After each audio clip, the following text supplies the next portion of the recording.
Ricanstruction, Reminiscing and Rebuilding Puerto Rico, is a graphic novel, or perhaps more accurately an anthology of graphic short stories, about the state of Puerto Rico following the devastating Hurricane Maria, about its island and people's heritage, and about some visions for its future. The producer, Edgardo Miranda Rodriguez, has recruited many talents in the comic book industry to contribute. Superheroes are a phenomenon in our culture as never before, and their popularity is certainly intended to drive sales of the book, as well as leveraging their popularity to raise awareness for the situation in Puerto Rico. All profits from sales go directly to relief efforts on the island.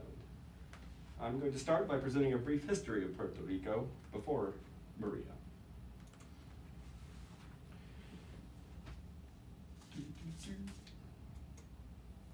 Before Europeans came upon the Greater Antilles in the Caribbean Sea in the late 15th century, the islands were inhabited by the Taino Indians.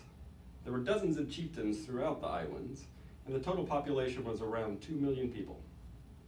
Christopher Columbus made landfall on the island of Boracay in 1493 as part of his second voyage, claimed the island for Spain, and renamed it Puerto Rico.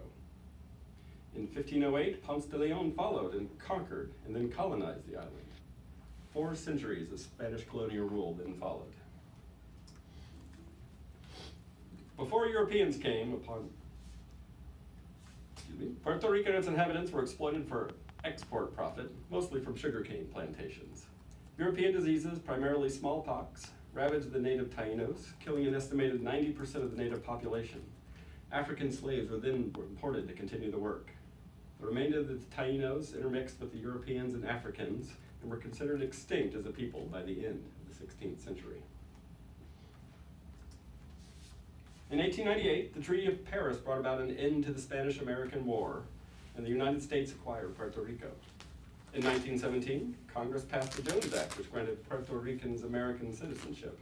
And in 1947, they were allowed to elect their own governor, followed shortly in 1952 by being granted full autonomy over internal affairs and enacting their own constitution. As a commonwealth and not a state, however, Puerto Rico has no voting representative in the federal government, and its citizens cannot vote in presidential elections. It is interesting to note that while Congress can and does pass legislation which affects Puerto Rico, residents are exempt from federal taxes. In 1901, the U.S. Supreme Court ruled in Downs versus Bidwell that Puerto Rico is, quote, foreign to the United States in a domestic sense, unquote. This peculiar phrase, in fact, has led to several peculiarities of law that have worked against Puerto Rico. In 1984, the Chapter 9 bankruptcy protections available to all U.S. municipalities were revoked for Puerto Rico. No public record whatsoever exists stating why this change was made. In the 1970s, tax shelters were enacted there by Congress to both dissuade U.S. companies from moving overseas and also to stimulate Puerto Rico's economy. It worked, but when the shelters were starting to be rolled back and then finally eliminated between 1996 and 2006, the tax base of Puerto Rico collapsed. Instead of reducing spending, the Puerto Rican government started issuing lucrative bonds to make up the budget shortfall, and pretty soon they were caught in an almost Ponzi-esque scheme of deficit funding. And there is one other law that affects them, and this one was not passed by Congress. Their own constitution requires that all public debts are to be paid out before any money is budgeted and spent on the island itself. All of these factors contributed to Puerto Rico's situation in 2016. The government was $70 billion in debt over their bond issues, and a large payout was looming that there was almost no way they were not going to default on. Since their constitution required payment on the debts before spending, austerity measures have been put in place for decades.